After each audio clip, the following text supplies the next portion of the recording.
Bom, pessoal, quando nós falamos então quando nós falamos de Parmênides, Platão e do Aristóteles, né, com essa entrada na ontologia, nós estamos falando do quê? Nós estamos falando de um modo específico de ver o ser, né? De um modo específico de perguntar quem é o ser. Então, a gente precisa lembrar o seguinte, né? Que tanto o Parmênides como o Platão e também o Aristóteles, eles estão falando de quê? De uma metafísica realista. E o que seria essa metafísica realista? Bom, seria mais ou menos a forma como cada um de nós, né? Pessoas ingênuas, vamos dizer assim, cada um de nós que não é filósofo, né? Vivendo nesse mundo, percebem? Seria mais ou menos então a forma como cada um de nós que não é filósofo, vivendo nesse mundo, tem sobre a realidade, né? E sobre o ser, percebem? A maioria de nós responderia o seguinte, né? Se alguém perguntar quem que é o ser, né, o que existe, a maioria de nós vai responder que existe o mundo. Existe o mundo.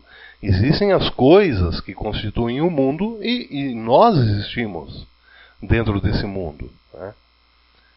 Essa é uma resposta natural. A maioria de nós responderia dessa forma, né? Mas vejam que curioso, porque Parmênides, né, o próprio Parmênides, por mais que ele tenha um discurso absoluto sobre o ser, também diria desse modo: existe o ser, e o ser é tudo, né? Nada pode estar fora do ser, porque não existe o fora, não existe o ser e outra coisa que não seja o ser, percebem? O Platão responderia quase do mesmo modo, porque nós vimos que já existe aí uma complexidade maior entre a metafísica do Parmênides e a metafísica do Platão, né? Mas seja como for, ambos afirmam a realidade. E o Aristóteles também segue nessa linha. Segue nessa mesma linha. Aristóteles é também um metafísico realista, como Parmênides, como Platão, né? E como a maioria de nós. Mas a questão da metafísica realista não fica só nisso, nesse tipo de abordagem que cada um de nós faz. Porque esses filósofos, vamos dizer assim, eles não vieram ao mundo para dizer apenas isso, né? Que a realidade é o mundo e tudo que há no mundo e nós dentro deles. Não, o que fazem Parmênides, Platão e Aristóteles é observar e falar sobre a estrutura do ser em geral, né? Só que os três não falam dessa estrutura do mesmo modo. O Platão acrescentou muitas coisas na metafísica realista do Parmênides. O Parmênides falava de estruturas absolutas do ser. Platão acrescenta muita coisa ao Parmênides, né? E o Aristóteles vai além do Platão, vai além dos dois. Aristóteles, quando estuda a estrutura da realidade ou a estrutura do ser, ele vai muito além do Platão, né? Isso é um fato, né? Então vejam, quando a gente fala da estrutura do ser em Aristóteles, nós estamos falando a gente pode dizer assim, da mais perfeita metafísica realista da antiguidade. Talvez de todos os tempos, né? Não sei. Mas o fato é esse: quando nós falamos da estrutura da realidade em Aristóteles, nós já entramos no terreno da metafísica realista, no mais perfeito, né, dos terrenos da metafísica realista. O terreno que foi descoberto por Parmênides, lógico, né? Depois ele foi comprado, vamos dizer assim, pelo Platão, e agora é ocupado por Aristóteles, né? A metafísica realista. Então, a gente não pode esquecer, né? Quando nós falamos em estrutura da realidade, que é o assunto que mais importa ao Aristóteles, provavelmente, né? Nós estamos falando de metafísica, e de metafísica realista. Bom, mas como é que nós podemos entrar nesse terreno, né, para entender o Aristóteles? Na verdade, a gente já entrou, né? De certo modo, nós já entramos nessa discussão. Principalmente quando nós falamos da substância. Quando nós falamos do conceito de substância. Né? O que o Aristóteles entendia de substância? Quando nós perguntamos isso, nós já estamos no cerne, no coração da metafísica realista do Aristóteles. Né? Só que a substância não é tudo. Né? Tem sempre algo mais nessa história. Né? Vamos tentar entender um pouco esse algo mais. Né? A gente precisa lembrar, em primeiro lugar, né, o seguinte, que tudo que nos chegou do próprio Aristóteles foram apontamentos, esboços, né, comentários, né, esboços, vamos dizer assim. A obra do Aristóteles ela não chegou para nós como a obra do Platão. A obra do Platão nos chegou praticamente inteira. Né? A obra do Platão que chegou até nós é composta de diálogos, né? Que já eram publicações na época do Platão. Já eram livros de estudo, vamos dizer assim, na época do Platão. Então, nós temos uma obra que nos chegou com começo, meio e fim, essa obra do Platão, né? Mas a obra do Aristóteles não. Do Aristóteles não nos chegaram livros, né, que ele mesmo publicou, né, vamos dizer assim, mas rascunhos, propriamente, apontamentos, né, estudos, como se fossem cadernos de estudo, percebe? Então, nós temos que pensar que isso que nos veio do Aristóteles não está organizadinho como a obra do Platão. Então, tudo isso que nós vamos falando da filosofia do Aristóteles é uma organização que pertence mais aos leitores do Aristóteles, né, através dos séculos, do que ao próprio Aristóteles. Claro que a gente precisa considerar que as obras mais organizadas, vamos dizer assim, as obras mais bem organizadas pelo próprio Aristóteles, bom, essas se perderam, né? Sabe Deus como, mas se perderam, né? Então, nós não temos muita certeza se a forma que nós organizamos a metafísica do Aristóteles corresponde ao que o próprio Aristóteles, não ao que o próprio Aristóteles pensava, mas como que ele organizou, né? Isso não chegou até nós, né? Mas, seja como for, né, para todos os efeitos, essa obra é o que nós temos, né? É isso mesmo que nós temos. E é assim que a gente vai tratar desse tema, né? Sobre os apontamentos do Aristóteles, né? Então, por exemplo, nós vamos dizer que quando Aristóteles quis entrar mais profundamente no estudo sobre a estrutura da realidade, ele dividiu esse estudo em 3 partes. Bom, ele não apresentou uma publicação, ou melhor, não chegou para nós algo que o Aristóteles tenha publicado como um livro dizendo, olha, são essas 3 partes da estrutura da realidade. Não, isso é uma organização que nós vamos fazendo através dos tempos, né, os estudiosos do Aristóteles vão fazendo através dos tempos, né, e dizendo, olha, provavelmente Aristóteles organizou mais ou menos desse modo, né. Então, assim, tendo isso em mente, né, que nos chegaram os rascunhos do Aristóteles, a gente diz que ele, o Aristóteles, dividiu a estrutura do ser em 3 partes. Assim fica melhor. Fica melhor para entender o ser, né? Para entender a realidade do ser. Mas na obra mesmo do Aristóteles, isso não está tão organizadinho assim, percebe?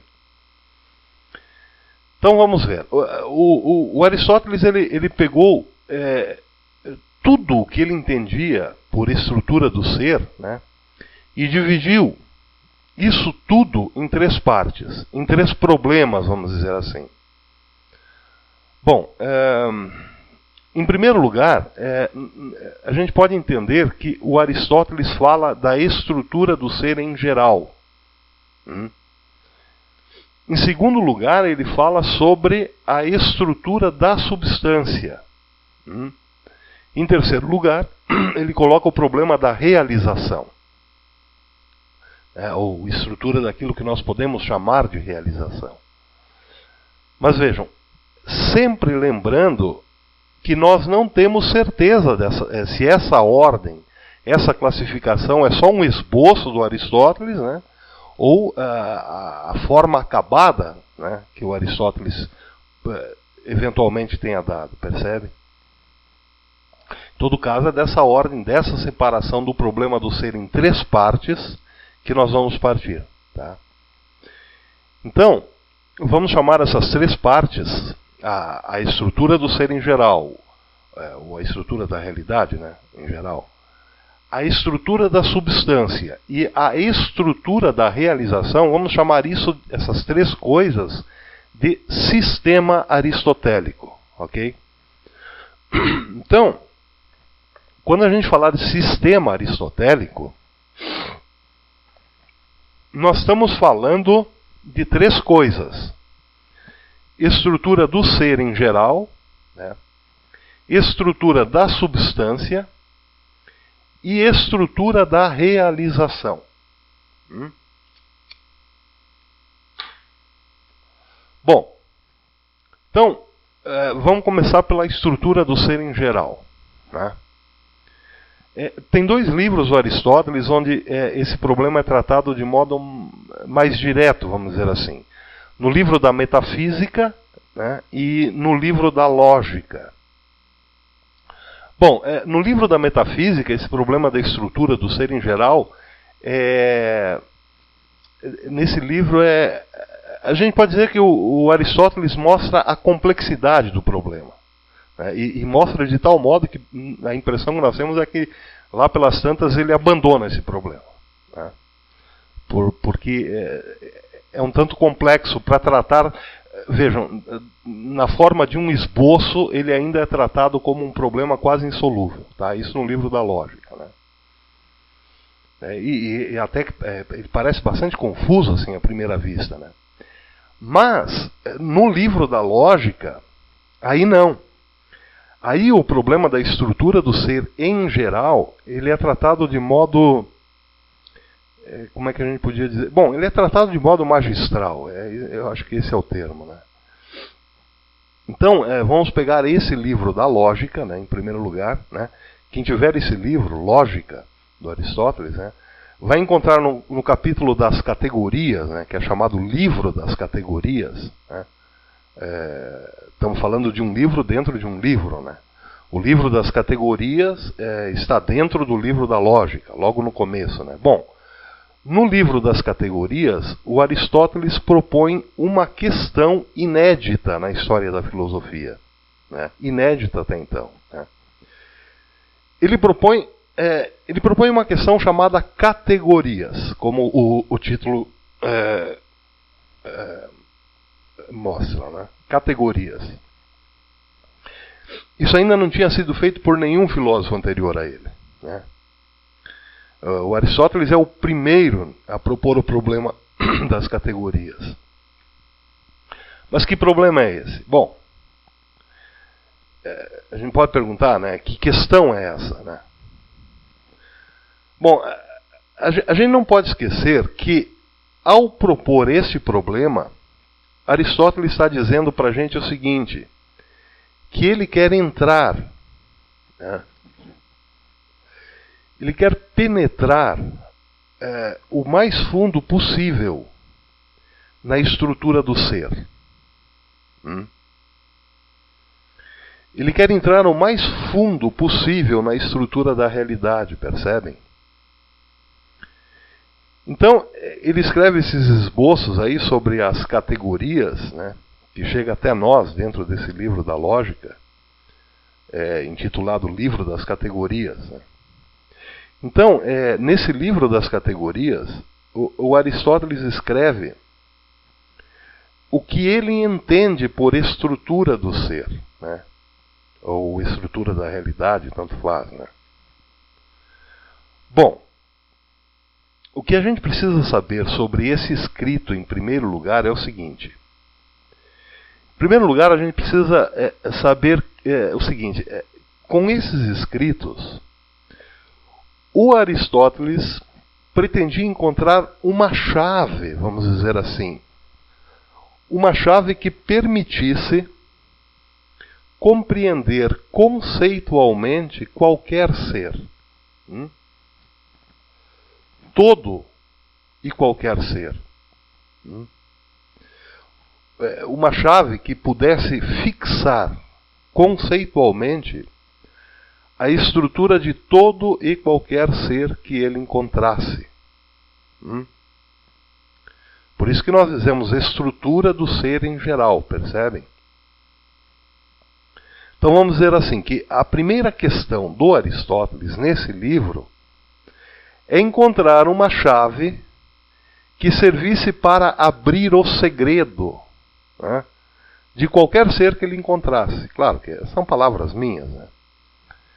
Mas é uma forma de entender a importância disso, né? Encontrar uma chave que abrisse o segredo de todo e qualquer ser que ele encontrasse no universo. Uma chave que servisse para compreender conceitualmente a estrutura de qualquer coisa, percebem? Se ele visse um peixe, né, então ele teria uma chave para compreender a estrutura do ser do peixe. Se ele encontrasse uma águia, né, a mesma coisa. Se ele encontrasse um ser humano, a mesma coisa. Se ele encontrasse um planeta, um cometa, uma estrela, a mesma coisa. Uma chave que servisse para o conhecimento de todo e qualquer ser. Do ser em geral, né? Vamos dizer assim. Tá? Então, esse é o primeiro ponto que a gente deve considerar nesse livro das categorias. Bom, então agora, a gente precisa perguntar como que o Aristóteles chega nisso, mas antes a gente precisa lembrar mais uma vez do Parmênides. Só um parênteses aqui. Eu acho que esse programa devia se chamar Conhecendo Parmênides, né? Porque se a gente pensar bem, é o Parmênides que está na raiz, né, da construção do pensamento ocidental, né? Vamos dizer assim. Esse tal de Parmênides, né, é ele quem endireita as veredas do Senhor, né, comparando com João Batista, né? Mas claro, no sentido da filosofia, né? Porque o cristianismo, quando chega na Europa, né, quando ele chega na Europa, ele é melhor aceito pela tradição parmenídica, platônica e aristotélica, né, do que qualquer outra escola, percebem? Bom, mas isso é outro assunto, esse é assunto para o futuro, né? Vamos voltar para o Parmênides. O Parmênides, como ele foi influente para o Platão, ele também é muito influente na filosofia do Aristóteles, né? O Parmênides é tão importante para o Aristóteles quanto foi para o Platão, vamos dizer. Né? Bom, mas o que importa agora no Parmênides é o seguinte. Se vocês estão lembrados, nós dizíamos lá atrás, não lembro em quais programas, nós dizíamos que o Parmênides tinha encontrado, ou tinha considerado, que havia uma identidade entre o ser e o pensar. Bom, o que é isso? O que isso quer dizer efetivamente? Quer dizer que o pensar é um fenômeno que acontece... Aonde que acontece o pensar? Vamos pensar bem. Aonde que esse fenômeno pensar acontece? Ele acontece dentro da cabeça da pessoa. Né? Acho que isso é tranquilo, né, de entender. O pensar é um fenômeno que acontece dentro da cabeça. Né? Então, se o pensar é alguma coisa que acontece dentro da cabeça da pessoa, isso quer dizer que o pensar está dentro da esfera do quê? Da lógica, percebem? Vamos imaginar uma cabeça humana, né? Eu imagino a minha cabeça e cada um imagine a sua própria cabeça. Bom, lá dentro da cabeça, onde ocorre o pensamento, né? Lá é o quê? Lá é o território, vamos dizer assim, o território da lógica, o âmbito da lógica, o reino da lógica, percebem? Esse reino da lógica não está em outro lugar senão dentro da nossa cabeça. Né? A dimensão da lógica na realidade, está dentro do nosso intelecto. Isso é fácil de imaginar, né? O reino da lógica está dentro da nossa cabeça quando nós pensamos logicamente. Percebe? Então, quando nós falamos no pensar, nós já estamos nos referindo ao âmbito da lógica, ao reino da lógica. Percebem? Então vejam só, quando eu falo sobre o meu pensamento, sobre esse lápis, por exemplo, eu estou falando do aspecto lógico desse lápis. Ou seja, do lápis no meu pensamento. O lápis do meu pensamento. Né? Mas além do aspecto lógico do lápis, né, além do aspecto lógico desse lápis, que é o lápis do meu pensamento, há também o lápis real, no mundo real, fora do meu pensamento. Né? Então, em que âmbito que está esse lápis quando eu me refiro ao lápis fora do meu pensamento? Ao âmbito da lógica? Não. Ao âmbito dos entes reais. Ao âmbito da lógica, o lápis do meu pensamento está no âmbito da lógica. Mas esse lápis aqui, sobre a minha mesa, esse é o lápis do âmbito dos entes reais. Ele pertence ao âmbito do ser real. Então vejam, nós temos dois âmbitos diferentes aqui. O âmbito da lógica, que não está em outro lugar senão dentro do meu raciocínio lógico, e o âmbito do ser, que está fora de mim, fora do meu pensamento.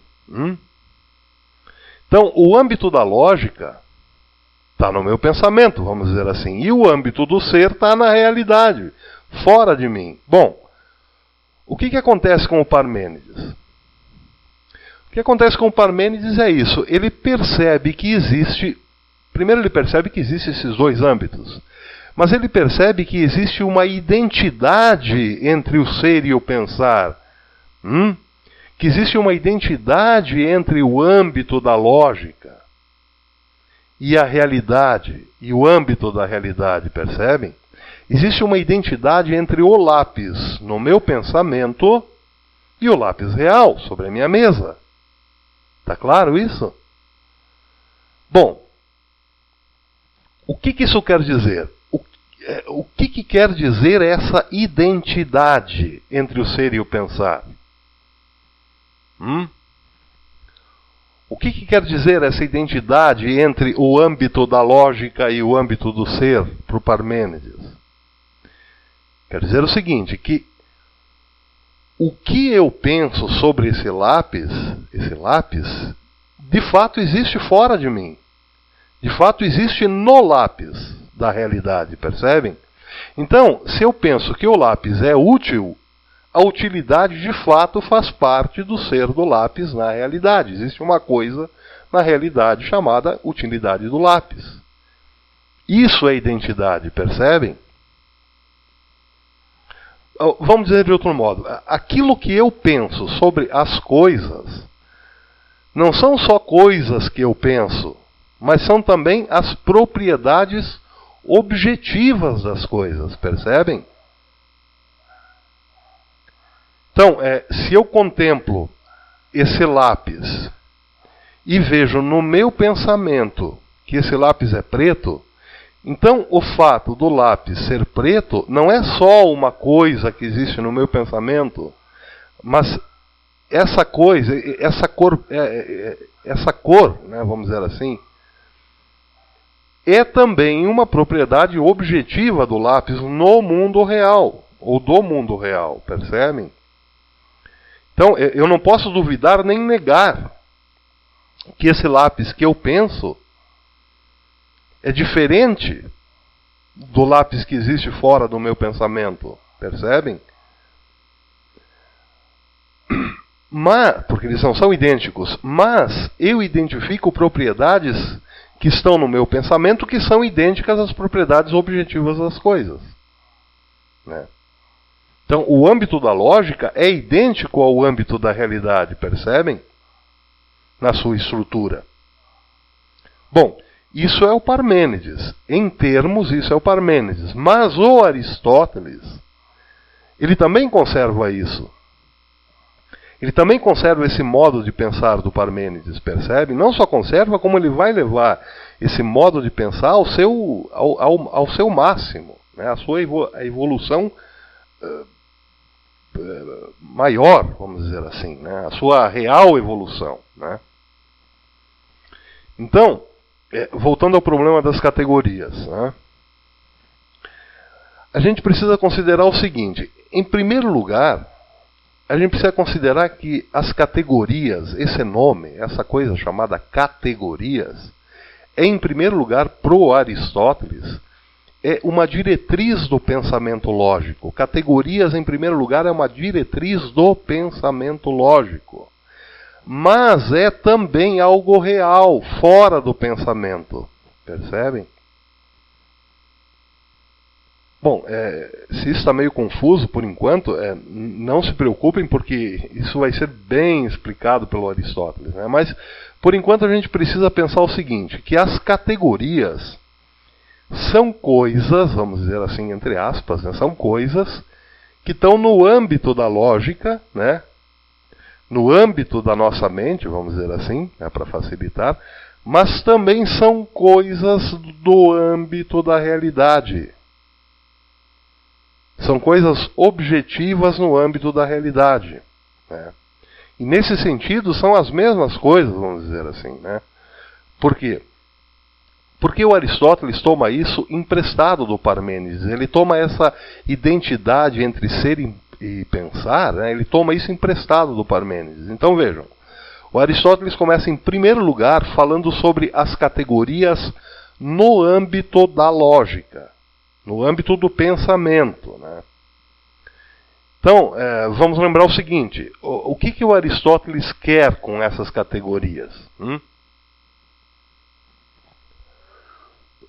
Bom, como a gente disse no comecinho, ele quer encontrar uma chave conceitual para entender todo e qualquer ser da realidade. E essa chave são as próprias categorias, né?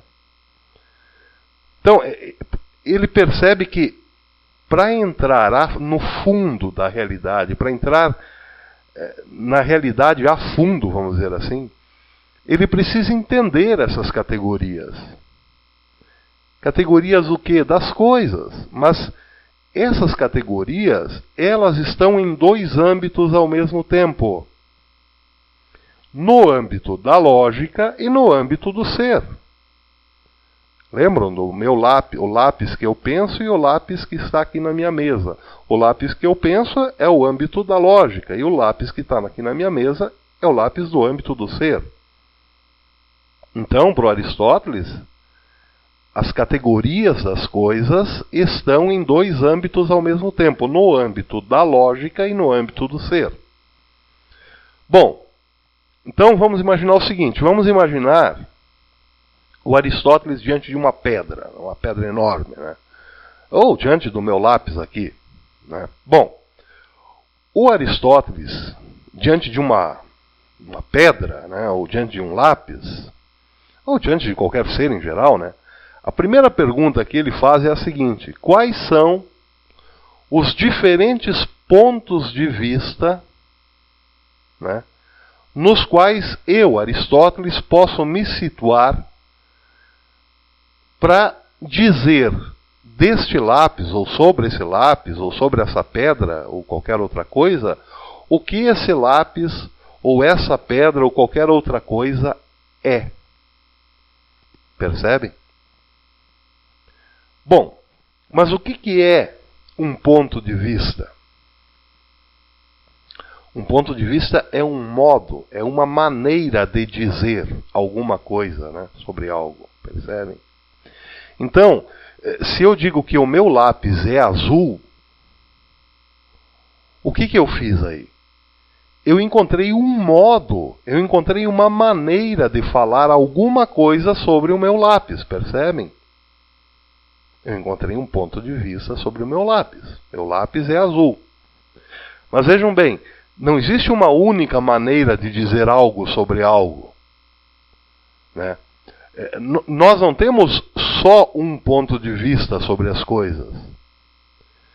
Quando eu vou falar do meu lápis, eu tenho várias maneiras, várias formas, vários pontos de vista sobre o meu lápis. Eu estou falando isso no âmbito da lógica, né? Então, eu dei um exemplo, um ponto de vista. Esse lápis é azul.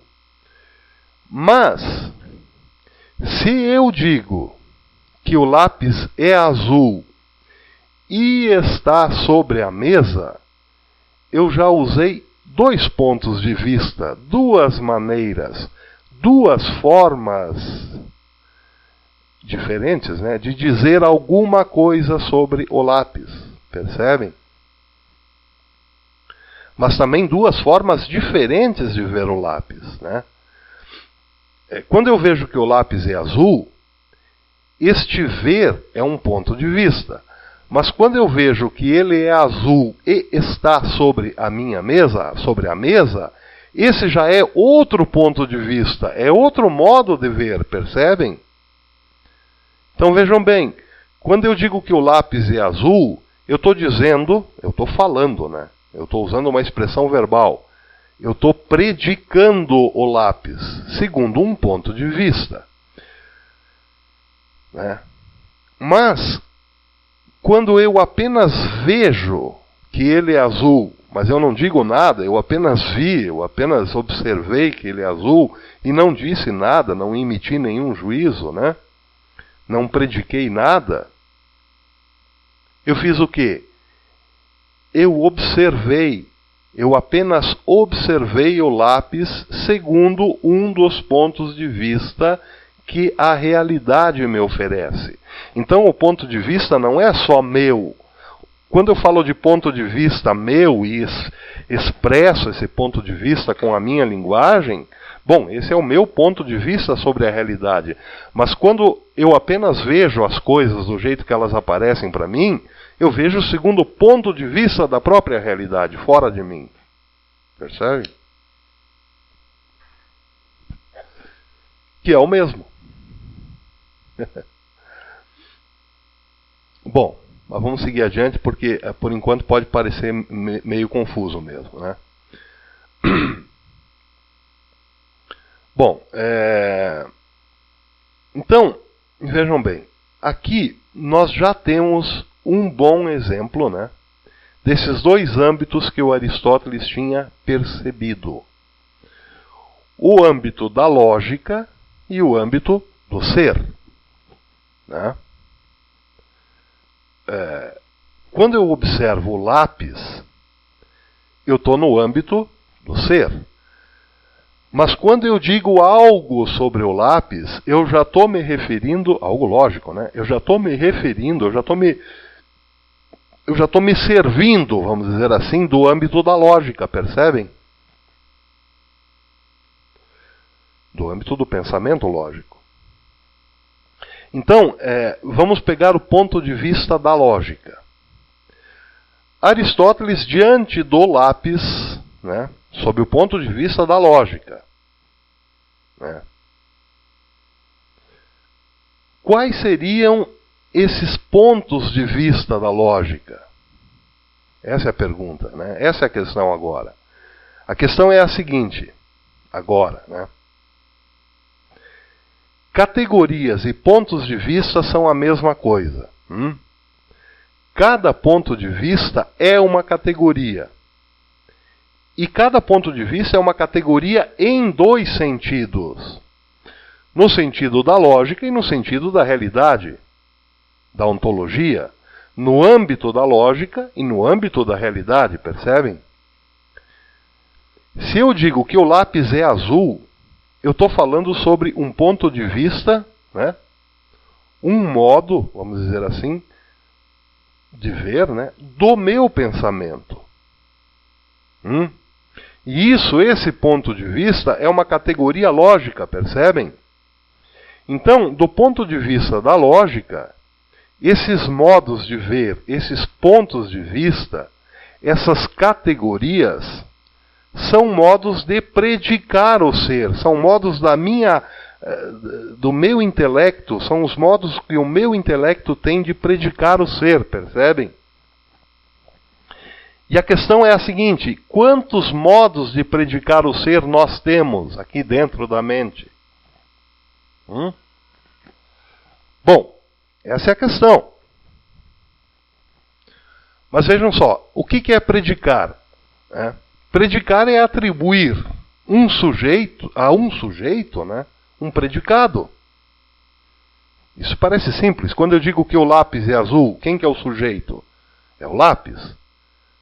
Qual que é o predicado que eu atribuí a esse sujeito? Azul. Isso é predicar. Predicar é atribuir predicado a um sujeito. Isso parece simples. Só que o que o Aristóteles percebe, né, ele percebe que não existe só uma maneira de atribuir predicados, né, mas também não existem infinitas maneiras de predicar, né. Na verdade, o Aristóteles percebe que só existem 10 maneiras de predicar. Ele, vamos dizer assim, vamos dar aqui uma figura de linguagem. Ele faz um giro por toda a estrutura do intelecto e percebe que só existem 10 maneiras de predicar algo de algo. Isso quer dizer que o Aristóteles percebeu que só existem 10 pontos de vista, né, dentro da nossa mente. 10 pontos de vista sobre as coisas, né? 10 maneiras de dizer o ser. 10 maneiras de dizer as coisas, o ser das coisas, né? Ou seja, 10 categorias sobre tudo o que existe no pensamento lógico, percebem? Tá? E ele enumera esses pontos de vista, né? Então vejam, a primeira maneira de atribuir um predicado ao sujeito é também a primeira categoria. O segundo ponto de vista, a segunda maneira de atribuir um predicado ao sujeito seria também a segunda categoria. A terceira maneira de atribuir um predicado a um sujeito seria a terceira categoria lógica e assim por diante. Então vejam, o primeiro ponto de vista que nós temos das coisas, né, é a primeira maneira de predicar as coisas. E qual que seria essa primeira maneira? Qual seria essa primeira categoria? Bom, o Aristóteles chama a primeira maneira de predicar, né, a primeira categoria lógica, vamos dizer assim, ele chama de substância. Mas, professor, você não disse que a substância é aquilo que amarra todos os predicados de uma coisa? Amarra os predicados essenciais e os predicados acidentais de uma coisa? Agora você diz que a substância é a primeira categoria das coisas. Agora você diz que a substância é o primeiro modo de predicar uma coisa. Pô, você complicou tudo, professor. Bom, eu disse isso mesmo, mas não porque eu quis, né? Mas porque o Aristóteles faz isso, percebem? O Aristóteles usa a substância nesses dois sentidos. A substância é, em primeiro lugar, ela é sim a unidade de uma coisa. Quando eu digo lápis, lápis é a unidade das predicações do lápis, né? Esse é o primeiro e mais importante sentido que o Aristóteles dá à substância. Nós já falamos bastante sobre isso. Mas agora aparece esse segundo sentido, né? Então vamos lembrar o seguinte. Nós estamos falando das categorias. Agora nós estamos falando das categorias lógicas, né? As categorias do pensamento, né? E estamos falando das categorias justamente nesse âmbito da lógica, né? Para não esquecer, né? E dentro dessas categorias nós dissemos que a primeira categoria agora é a categoria da substância. A primeira forma de predicar alguma coisa, o Aristóteles também chama de substância. Ele também usa o termo substância. Mas vejam, essa substância não é outra coisa, não é outra substância. É a mesma substância que nós falamos até agora. Só que agora ela aparece aonde? Dentro da mente, como uma categoria. Né? Como categoria lógica, como ponto de vista do intelecto do sujeito, percebem? Então, no programa passado, ou retrasado, não lembro bem, eu disse que a substância é sempre o sujeito da proposição. Né? Acho que vocês lembram disso. Então, quando eu digo Sócrates está sentado, quem que é o sujeito da proposição? É o Sócrates? Bom, se substância é sempre o sujeito da proposição, então, nessa proposição, Sócrates está sentado, quem que é a substância? É o sujeito. Quem é o sujeito? É o Sócrates. Vocês lembram disso, né? Então, nós temos em primeiro lugar isso. A substância é sempre o sujeito da proposição. Agora, nós temos que a substância é a primeira categoria lógica do pensamento lógico, né? Dá para entender isso? Parece confuso, mas no fundo é bastante simples. Por que a substância é sempre o sujeito da proposição? Porque o sujeito da proposição é sempre o ponto de vista no qual nós nos situamos para dizer que algo é, que alguma coisa é, percebem? Então, quando eu digo, este é Sócrates, quem que é o sujeito da proposição? Sócrates. Quem é a substância? Sócrates. O que é a substância? É o que Sócrates é. Percebem? É o ser do Sócrates. É aquilo que amarra todos os predicados do Sócrates, todas as qualidades, tudo, enfim, toda a aparência, tudo, a forma. Né? Percebem? Então, quando eu digo, este é o homem, este é o lápis, essa é a pedra, o que eu estou dizendo? Eu estou dizendo que o homem é o homem, que o lápis é o lápis, que a pedra é a pedra. Né? Então vejam, eu estou me referindo o tempo todo a alguma substância.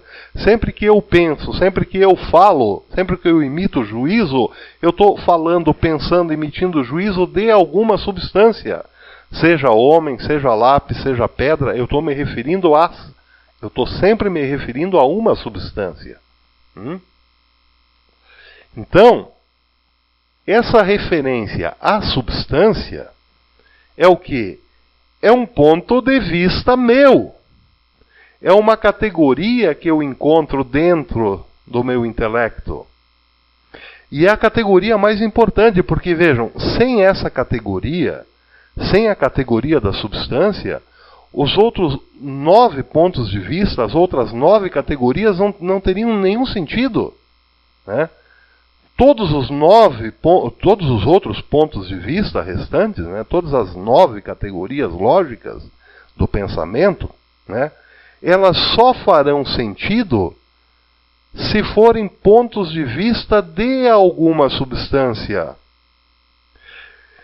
Por exemplo, se eu digo que Sócrates está sentado, isso faz sentido, porque eu já tenho a categoria mais importante. Qual que é?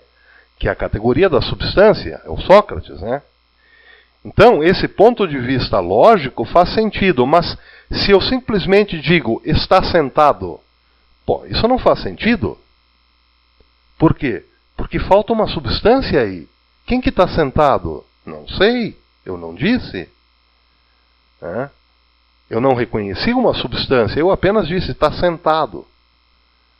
Então isso não faz nenhum sentido, não faz sentido nenhum, percebem? Para fazer sentido é preciso o quê? É preciso que haja uma substância, né? Para a proposição fazer algum sentido, percebem? Então a substância é, em primeiro lugar, o sujeito da proposição, claro. Substância é, em primeiro lugar, a coisa. é aquilo que amarra todos os outros predicados possíveis, né? Os predicados essenciais e os predicados acidentais. Mas vejam, além de ser o sujeito da proposição, né, do ponto de vista da lógica, a substância é a primeira categoria do pensamento. É a primeira categoria lógica do pensamento.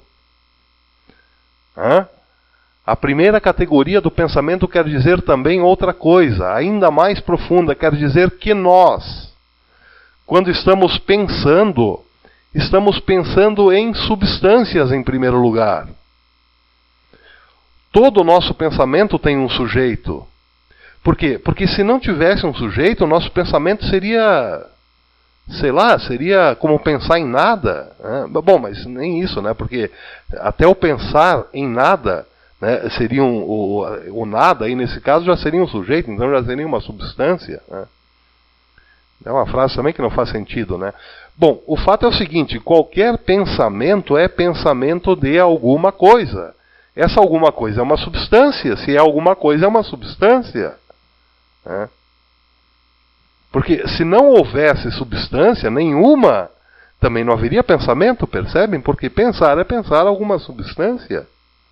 Então é por isso que a substância, do ponto de vista da lógica, é a primeira e a mais importante das categorias aristotélicas, das categorias lógicas, percebem? Isso é um fato. Bom, mas ainda faltam 9 categorias do pensamento, né? Ainda precisamos ver 9 outras categorias lógicas, né?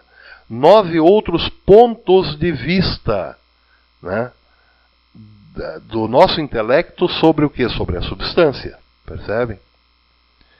Então vejam, quando eu falo alguma coisa sobre algo que apareceu para mim, né, vamos imaginar o Aristóteles, né, diante de uma pedra. Tá? O primeiro ponto de vista dele, do Aristóteles, sobre a pedra, foi qual? Foi o de substância. Ele disse, isso aqui é uma pedra. Bom, essa é a primeira categoria, a substância. Mas o Aristóteles teria ainda outras 9 categorias para penetrar nos segredos da pedra, vamos dizer assim, para extrair da pedra, dentro do pensamento dele, do ponto de vista da lógica, aquilo que a pedra tem de autoexplicativa, de autoexplicação, vamos dizer assim. Então, ele poderia dizer que a pedra é muito pesada, por exemplo. O que é, ou então que a pedra é muito grande, né, por exemplo. Ou, se o Aristóteles estivesse diante de um lápis, ele poderia dizer que o lápis é muito leve, que o lápis é muito fino, que o lápis é muito pequeno, ou que o lápis é muito frágil, enfim, essas coisas, né? Então, todas essas formas de dizer o lápis, todos esses pontos de vista que apareceram agora, apareceram sob a forma de quê? De substância? Não mais substância. Substância é o lápis. Mas agora ele disse que o lápis é muito pequeno. Então isso já aparece sob a forma de quantidade, percebem? Então, a quantidade é também uma categoria das coisas tanto reais quanto no pensamento. Né? Quando eu digo, por exemplo, que este livro tem muitas páginas, eu estou me referindo ao quê? Estou me referindo a 2 categorias. A categoria da substância, né? Esse livro, que é esse livro, né? E também agora a categoria da quantidade. Tem muitas páginas. Ter muitas páginas revela uma categoria de quantidade. Né? Ou então se eu digo que o professor Belay tem pouco cabelo, eu me referi ao quê? A substância, professor Belay, e a quantidade, tem pouco cabelo. Então vejam, o Aristóteles já achou aí um segundo ponto de vista do pensamento dele sobre as coisas, sobre o ser. O ponto de vista da quantidade. Isso é, a categoria da quantidade, percebe? Então vejam, qualquer ser, né, do universo, vamos dizer assim, qualquer ser da realidade, pode ser ainda visto de um terceiro ponto de vista. Né? Ele pode ser visto e pode ser falado, né, vamos dizer assim. E qual seria esse terceiro ponto de vista? Bom, quando eu digo, por exemplo, que esse livro tem muitas páginas se refere à categoria da quantidade. Mas, se eu digo que esse livro tem muitas páginas de bons ensinamentos, muitas páginas bem escritas, muitas páginas de pura sabedoria, eu não só estou me referindo à categoria da quantidade, mas agora aparece também uma terceira categoria aí, que é a categoria da qualidade, percebem? Se eu digo que a pedra é muito dura, eu me referi à categoria da quantidade, né? Que é ser muito alguma coisa. A pedra é muito dura. Então, muito é categoria de quantidade. Mas quando eu digo muito dura, né? Eu já me refiro à categoria da qualidade, né? Por quê? Porque ser dura é uma qualidade. Se eu dissesse é muito mole, ser mole também é uma qualidade, né? Então, a pedra é a substância, a primeira categoria, né? A pedra é muito alguma coisa. Esse muito aí já é quantidade. É a segunda categoria. É a segunda categoria lógica do pensamento, né? E dura é a terceira categoria, a categoria da qualidade. Ou seja, o terceiro ponto de vista, o terceiro modo do pensamento olhar para aquele objeto, né? Então, quando a gente diz que alguma substância é bonita, ou é feia, ou é alta, ou é magra, ou gorda, ou baixa, ou viril, ou fraca, ou amarela, ou verde, ou nobre, ou vagabunda, enfim, a gente está sempre se referindo à categoria da qualidade. Tá? Esse é o terceiro ponto de vista que nós temos sobre os seres da realidade. Então, o professor Belei tem muito cabelo branco. Belei, categoria da substância. Muito cabelo, muito, categoria de quantidade. Branco, categoria da qualidade, percebem? Então, nós já temos três categorias aí, né? Três chaves, vamos dizer assim, para entender a realidade. Mas, ainda faltam 7. Então, vejam, quando nós falamos alguma coisa sobre a substância, né? Ou sempre que nós vemos alguma substância, né? Nós estamos falando ou vendo essa substância sempre em relação a alguma outra coisa, né? Por quê? Pelo simples fato de que nada está isolado no universo, percebe? Então, nós já vimos isso, né? Nada está isolado no universo. Então, nós sempre consideramos um ser em relação a outro ser, sempre. Então, por exemplo, quando eu digo que essa pedra é pesada, pesada é a categoria da qualidade. Mas vejam, pesada em relação ao quê? A pedra é pesada em relação ao lápis. A pedra não é pesada em si mesma, percebem? Quando eu digo Pedro é alto em relação ao resto da sala. Mas não é alto em si mesmo. Pedro é alto em relação a outra pessoa que não é tão alta, percebem? Quando eu digo que esse livro é bom, eu estou dizendo que ele é bom em comparação com um livro ruim, ou não tão bom. Mas eu não estou dizendo que esse livro é bom em si mesmo, percebem? Porque se só existisse esse livro, eu não saberia se ele é bom ou ruim, percebem? Ele é bom em relação a outros. Então, quando eu digo que Sócrates é justo, eu estou dizendo que Sócrates é justo em relação ao quê? Aos atenienses. Mas eu não estou dizendo que ele é justo nele em si mesmo. Porque se só existisse o Sócrates, a gente não saberia se ele é justo ou não. Então, quando eu digo que uma coisa é igual, eu estou dizendo que ela é igual em relação a outra coisa, a outra substância. né? Eu não posso dizer que uma coisa é igual em si mesma, percebem? Então, a relação é justamente esse esse quarto ponto de vista, né? Que o Aristóteles percebeu na estrutura do pensamento. A relação é a quarta categoria lógica, vamos dizer assim, né? Do pensamento. Bom, a quinta categoria lógica do pensamento, Aristóteles chama lugar. Por quê? Porque a substância está sempre localizada. Ela está sempre em algum lugar, né? Então, sempre que nós encontramos uma substância, seja no pensamento, ou seja no âmbito da realidade, essa substância está em algum lugar. Esse lápis está sobre a mesa. Roma está na Itália. Atenas está na Grécia. A Grécia está na Europa. Sócrates está na cadeia. E assim por diante, né?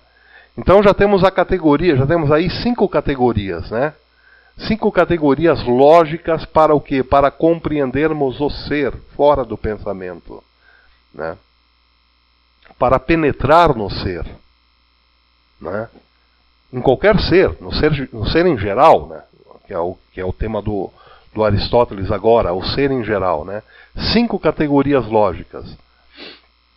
A substância, a quantidade, a qualidade, a relação e agora o lugar, né?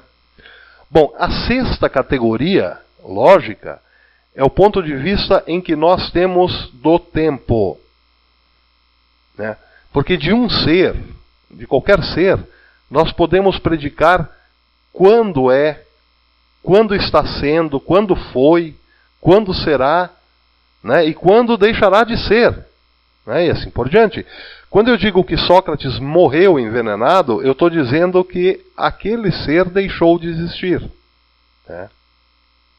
Isso só é possível por quê? Porque eu tenho esta 6ª categoria lógica. Essa 6ª categoria lógica, como todas as outras, elas estão na realidade, mas também estão dentro do meu intelecto, percebem? Então eu tenho essa 6ª categoria lógica também no pensamento, né? Claro, né? Que é a categoria lógica do tempo. Mas essa categoria, como todas as outras, ela não está só no meu pensamento, percebem? Vamos sempre lembrar da identidade do ser e do pensar no Parmênides. Então essa categoria está no meu pensamento, mas também na realidade, fora do pensamento, né? Se eu digo, por exemplo, o trigo germinará em agosto. O que é agosto? É categoria do tempo, né? Categoria do tempo na realidade e no âmbito da lógica, igualmente, percebem? Bom, além da 6ª categoria, categoria do tempo, né, Aristóteles percebe que a 7ª categoria é o ponto de vista da ação, né, da ação. Porque vejam, toda substância executa uma ação, né?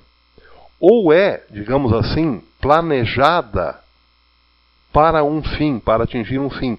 E é aí que, vejam, eu disse no programa passado que a filosofia, a metafísica realista do Aristóteles desemboca numa teologia. E isso também nos mostra isso, né? Porque toda a substância, ela é, de algum modo, pensada ou planejada por uma inteligência, que depois nós vamos dizer que é Deus, né? Para um fim, para uma finalidade. Essa é a teleologia do Aristóteles. Essa teleologia desemboca numa teologia. Ela termina em Deus, né? Mas isso nós não vamos chegar... isso vem depois, nós não vamos falar sobre isso agora. Agora nós estamos falando do quê? Da substância, de qual categoria mesmo? Da 6ª categoria, na 7ª categoria. A 6ª categoria é a categoria do tempo. Então, agora nós estamos falando da 7ª, né? O Aristóteles percebeu que a 7ª categoria é a categoria da ação, é o ponto de vista da ação. Por quê? Porque toda substância executa uma ação, ou toda substância foi pensada para um fim. para uma finalidade, e essa finalidade é a sua ação, né? Sócrates está lendo. Aqui nós temos o que? A primeira categoria, que é a substância Sócrates, e essa categoria da ação, né? A ação dessa substância, ele está lendo. Uma faca bem afiada, o que ela é? Ela é cortante. Então cortar é a ação da faca, percebem? Toda a substância está dada na realidade com uma ação. A ação da faca é cortar, a ação da semente é germinar, a ação do avião é voar, a ação do pincel é pintar, e assim por diante, né? Essa então seria a sétima categoria. A sétima categoria lógica do pensamento, né? E a sétima categoria da realidade, né? A oitava categoria já é o quê? Já é o ponto de vista, né? Oposto dessa sétima categoria, vamos dizer assim. A sétima categoria nós dissemos que é uma ação. A ação que a substância realiza, né? Mas a oitava categoria não é a ação que a substância realiza, mas a ação que a substância sofre, percebem? Então, o Aristóteles chama essa oitava categoria de paixão. Paixão é aquilo que a substância sofre, né? Aquilo que a substância padece, vamos dizer assim. Então vejam, se a ação da faca é cortar, a paixão do pão é ser cortado. Por exemplo, né? O pão sofre o quê? Sofre o corte. Padece de corte, né? De um corte. Tudo aquilo que a substância sofre aparece na nossa mente, aparece no âmbito da lógica como ponto de vista da paixão, né? Como a categoria da paixão. O pão é cortado, a carne é rasgada, o homem é morto. Tudo isso no âmbito da lógica aparece como categoria da paixão.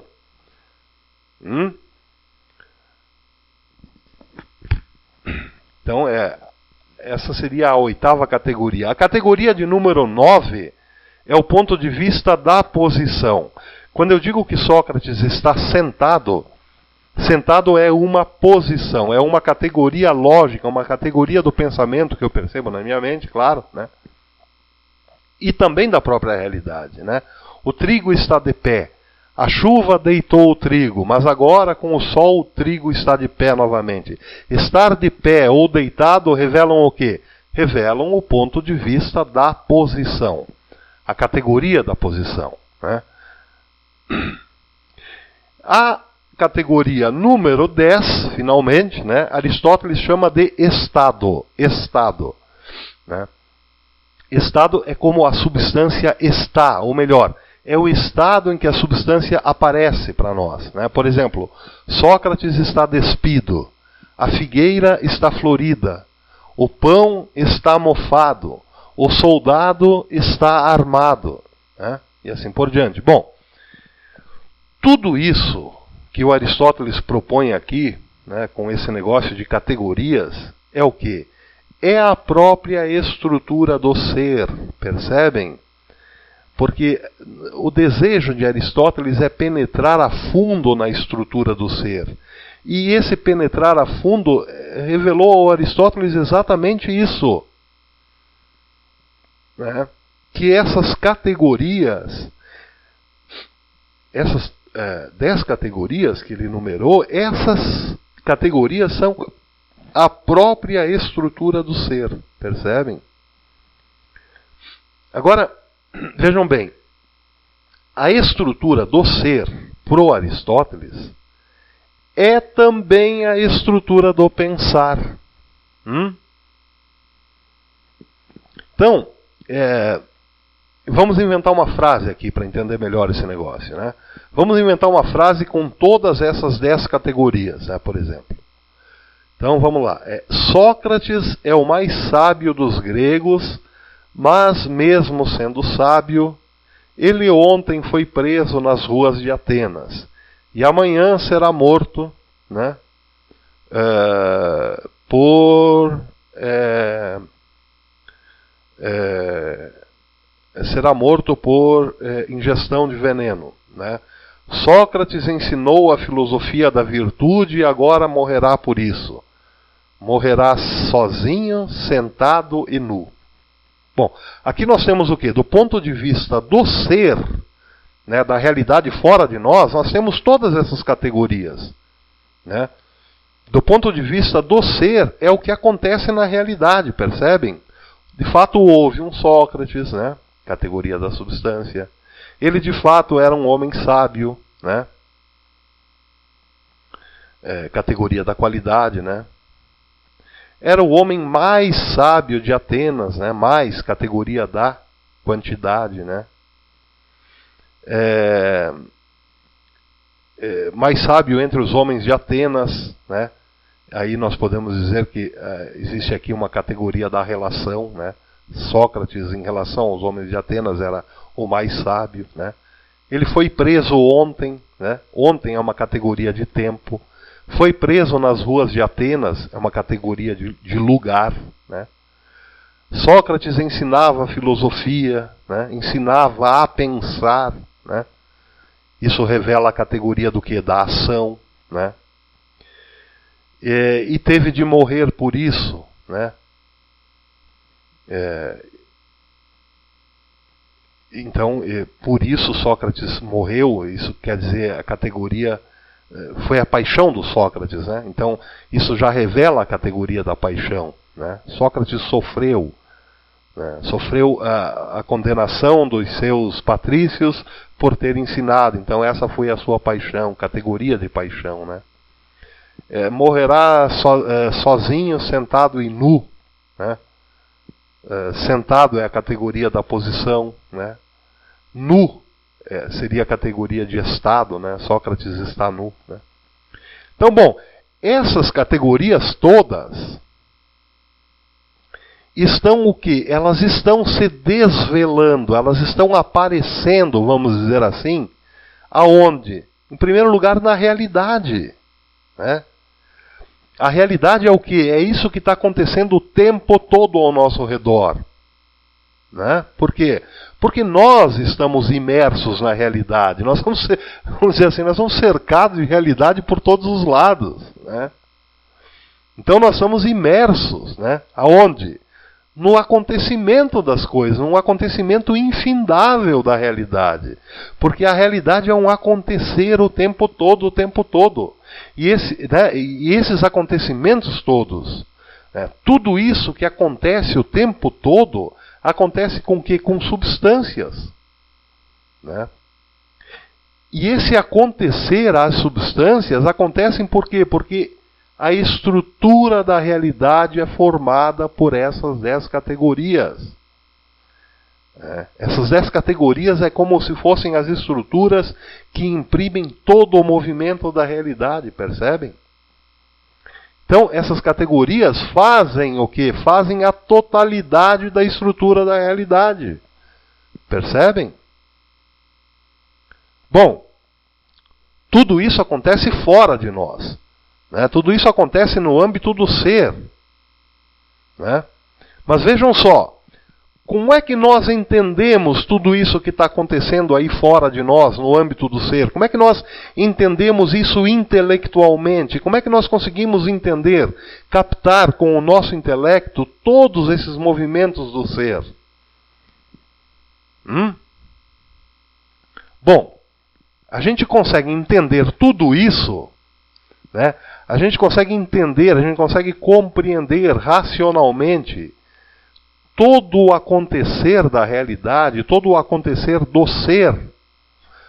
A gente consegue entender toda a estrutura da realidade, toda a estrutura desse acontecer. Por quê? Porque no sistema aristotélico, pro Aristóteles, a estrutura do nosso intelecto, a estrutura da nossa mente, a estrutura desse âmbito da lógica, desse território da lógica, vamos dizer assim, é igual à estrutura da realidade, percebem? O que é a estrutura da realidade para Aristóteles? São essas 10 categorias. A substância, a quantidade, a qualidade, a relação, o lugar, o tempo, a ação, a paixão, a posição e o estado. Tudo isso é estrutura da realidade. Mas vejam só que coisa maravilhosa que o Aristóteles percebe. Nós compreendemos a complexidade dessa estrutura da realidade, a complexidade dessa estrutura no seu movimento, no seu acontecer. Nós compreendemos tudo isso racionalmente, nós compreendemos toda essa maravilhosa estrutura do ser racionalmente, ou seja, dentro da nossa mente, dentro da nossa razão. Por quê? Porque o nosso intelecto também é feito dessas mesmas estruturas. Percebem? Vamos dizer de outro modo, vamos dizer o seguinte, que a estrutura da nossa mente, a estrutura do nosso intelecto, a estrutura da lógica é a mesma, é igual não, vamos dizer, é a mesma estrutura da realidade. A estrutura da realidade, ela é como se ela refletisse também dentro da nossa mente. A estrutura da realidade, aquilo que Deus criou, a forma como Deus estruturou toda a realidade, ela também está dentro da nossa mente, ela também reflete dentro da nossa mente. O nosso intelecto é estruturado com essas mesmas categorias. Percebem? Nossa mente é estruturada nas categorias da substância, Por que nós compreendemos a substância fora de nós? Por que nós dizemos, aquele é Sócrates, aquela é a substância Sócrates? Por quê? Porque a realidade tem uma estrutura chamada substância, mas o nosso intelecto tem também a mesma estrutura, e é por isso que nós entendemos a estrutura substância. Então, a nossa mente é estruturada nas categorias também da substância. Por que nós entendemos a quantidade? Por que nós dizemos que 5 é mais que 4? Por quê? Porque nós temos também no nosso intelecto a categoria da quantidade. Tal como tem aí fora, no ser, a categoria da quantidade, dentro do nosso intelecto ela é igual, ela se repete dentro do nosso intelecto. E isso nos permite entender a quantidade fora de nós.